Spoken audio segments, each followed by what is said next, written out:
Ça fait maintenant une dizaine de jours qu'OS X El Capitan est disponible sur le Mac App Store. Alors il y a plein de nouveautés super intéressantes, malheureusement on vous en présente que quelques-unes en général, donc avec cette vidéo, aujourd'hui j'aimerais arriver à faire la vidéo la plus complète sur OS X El Capitan pour que vous puissiez quasi tout savoir sur cette mise à jour et vous faire votre propre avis là-dessus.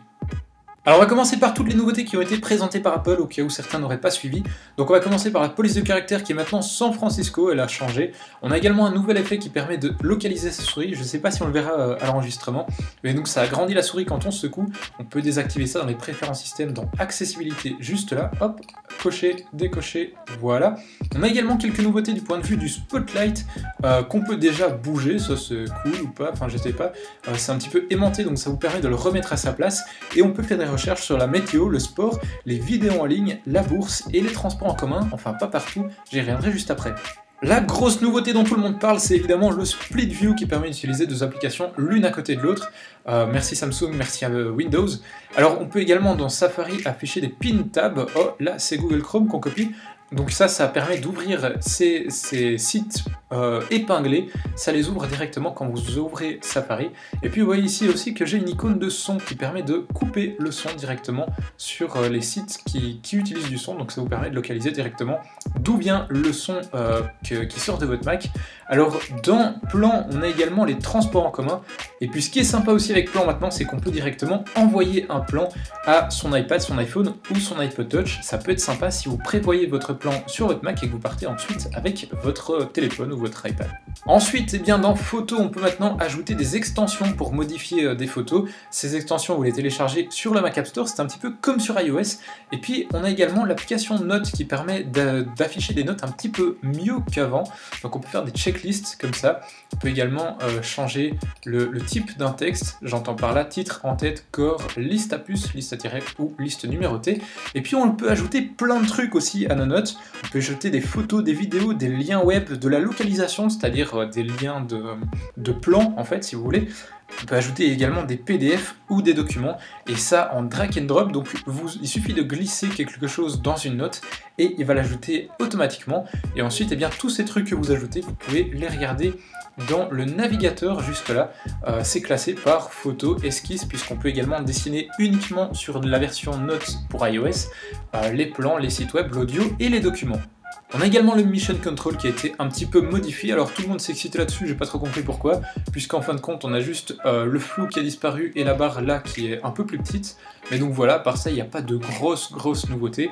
On peut directement passer à Mail qui permet d'utiliser des gestes pour glisser et mettre à la corbeille ou marquer comme non lu. On peut également changer dans les réglages pour que ce soit archivé à la place, et puis vous pouvez écrire plusieurs mails à la fois et vous aurez comme ça des onglets, et donc voilà.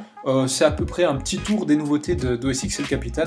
On a également Metal qui est maintenant disponible à condition que vous ayez un Mac de 2012 ou plus récent qui permet d'avoir des grosses améliorations au niveau des jeux et on a également évidemment des meilleures performances, genre vraiment meilleures.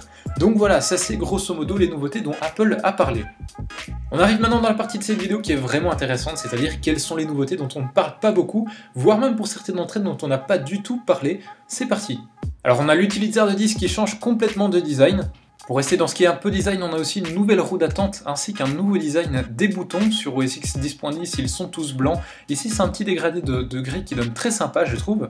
Dans les préférences système, on peut décider de masquer la barre des menus, comme ceci.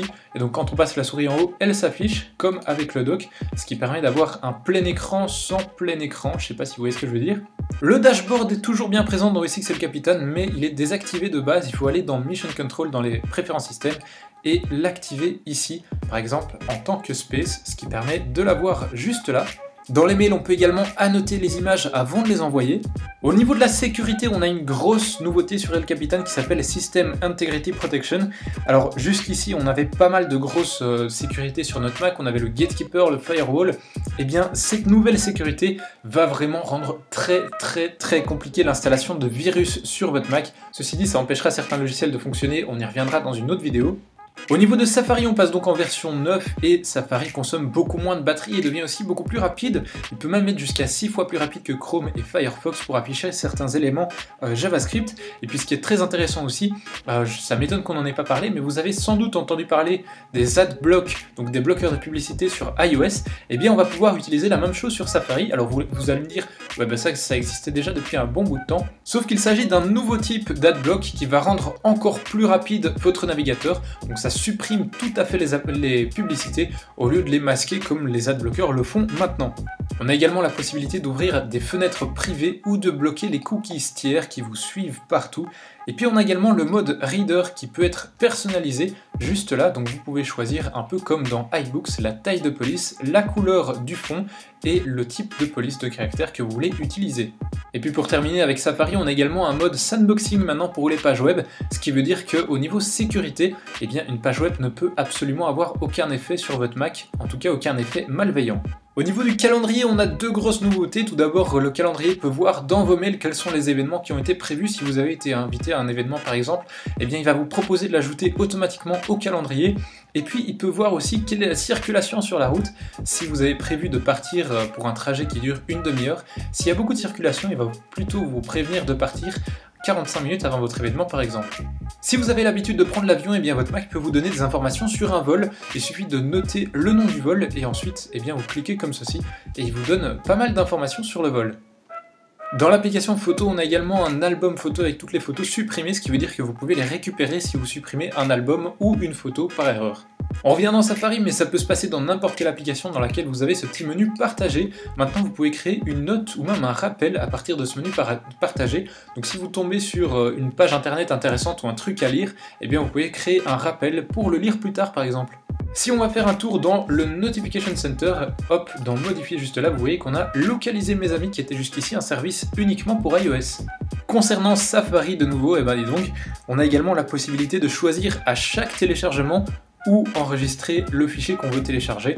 Alors je vous rassure, c'est bien sûr un choix, vous pouvez l'utiliser comme vous l'utilisiez jusqu'à maintenant, c'est-à-dire tout se télécharge dans le fichier téléchargement, sauf que ça devient vite le bordel dans ce dossier téléchargement, et on a également la possibilité de supprimer l'historique sans supprimer les cookies. C'est vachement intéressant ça. Donc qu'est-ce que ça veut dire concrètement?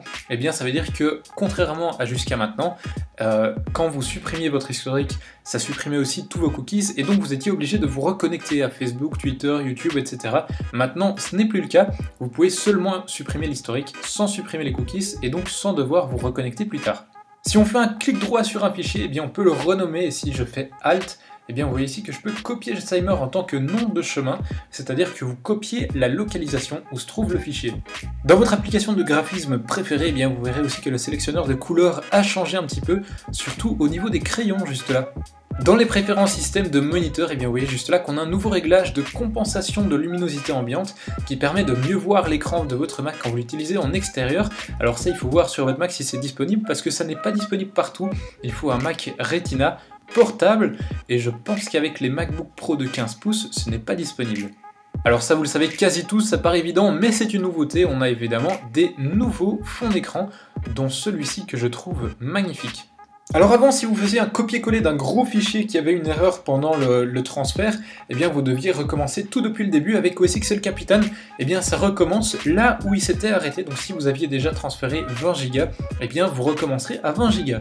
Dans les préférences système du Mac App Store, cette fois-ci, eh bien vous voyez juste là qu'on peut ne plus devoir mettre son mot de passe quand on veut faire des téléchargements gratuits, ce qui peut être vachement intéressant si vous utilisez le Mac App Store pour télécharger pas mal d'applications gratuites. Ça permet de gagner du temps et de ne pas devoir remettre votre mot de passe à chaque fois. Si vous voulez installer Windows sur votre Mac, eh bien l'assistant Bootcamp d'El Capitan ne vous oblige plus à passer par une clé USB ou par un installateur physique. Vous pouvez passer directement par un fichier .iso. En tout cas sur certains Mac, je pense que c'est pour les Mac portables.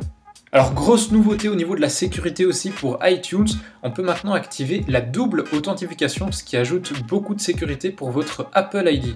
Alors cette fois c'est pas vraiment une nouveauté mais plutôt un gros changement, on ne peut plus vider la corbeille en mode sécurisé, juste là. Alors Apple a décidé de faire ça parce que ça détériorait pas mal les SSD et qu'il y a de plus en plus de Mac qui ont un disque dur SSD, mais si vous voulez, vous pouvez supprimer un fichier directement. Pour ça, au lieu de faire commande supprimer, on fait Alt commande supprimer et là vous voyez que il nous demande si on veut bien le supprimer. On le supprime, mais il n'y a rien dans la corbeille, il l'a supprimé immédiatement. Au niveau des trucs un peu plus techniques, la réparation des permissions n'est plus disponible pour l'utilisateur, ça se fait automatiquement tous les jours. On a parlé des gestes dans l'application Mail comme sur iOS, on les a également sur l'application Notes, comme ceci. On peut supprimer et on peut également aller ici dans les notes supprimées récemment. Dans le Finder, on a l'onglet iCloud Drive, ça n'a pas changé, sauf que maintenant, si on colle ou si on modifie quelque chose dans iCloud Drive, vous voyez qu'on a une barre de chargement qui nous dit si c'est chargé, si on peut maintenant y accéder sur nos autres appareils. Enfin, pour terminer, on revient sur Safari encore une fois. Si on affiche Safari en plein écran et qu'on glisse sa souris tout à fait à gauche, eh bien on a le menu qui s'affiche directement sans avoir à passer par ce bouton. Voilà donc toutes ces petites nouveautés que j'ai trouvées, dont on n'a pas beaucoup parlé sur internet, dans d'autres vidéos, des articles et des podcasts, etc. Alors, il y en a sûrement encore plein. Si vous en avez d'autres, n'hésitez pas à les mettre dans les commentaires, ça fera super plaisir à moi et à tous les autres qui les verront. N'hésitez pas non plus à me dire quelles sont les nouveautés que vous préférez. Alors, quel est mon avis sur El Capitan? Est-ce que ça vaut vraiment la peine de l'installer ou pas? On voit qu'il y a des nouveautés assez intéressantes. Moi, si je devais résumer mon avis en un mot, c'est oui. Installez-le pour plusieurs raisons. D'abord, il y a pas mal d'améliorations au niveau de la sécurité. Vous l'avez vu avec quelques nouveautés dont je vous ai parlé. Également, si vous utilisez iOS 9, c'est vachement intéressant de l'installer, puisque comme ça vous pouvez synchroniser vos notes, sinon ce ne sera plus compatible. Et puis tout simplement, d'un point de vue général, moi je conseille toujours de mettre à jour les dernières nouveautés, que ça soit pour OS X ou pour une application d'un autre développeur. Ayez toujours la dernière mise à jour, ça permet d'être vraiment sûr qu'au niveau sécurité, failles, etc., vous êtes vraiment au top. En tout cas, moi j'espère vraiment que cette vidéo vous a plu. Si c'est le cas, n'hésitez vraiment pas à vous abonner. Rejoignez-moi aussi sur ma page Facebook, le lien est dans la description de la vidéo. Et puis ce que je vous propose aussi, c'est de vous reparler de la dernière vidéo que j'avais faite, tout sur El Capitan. Je vais pas y rentrer là-dedans parce que la vidéo est déjà suffisamment longue. J'en ferai une vidéo plus tard, ça lancera une nouvelle série, enfin, vous verrez. Moi je vous dis en tout cas à très bientôt, ne vous inquiétez pas, j'ai pas oublié ce truc-là. Ciao! Alors cette petite application s'appelle Jestimer et c'est donc une application de rappel mais un peu spéciale, c'est différent de la plupart des applications qu'on trouve jusqu'à maintenant pour mettre en place des petits rappels, puisque cette application est spécialisée pour les rappels dans la journée, dans le cours de la journée, c'est-à-dire imaginons que vous téléphonez quelque part et il faut rappeler dans une heure, et bien vous mettez en place un petit rappel pour dans une heure et vous pouvez aller comme ça.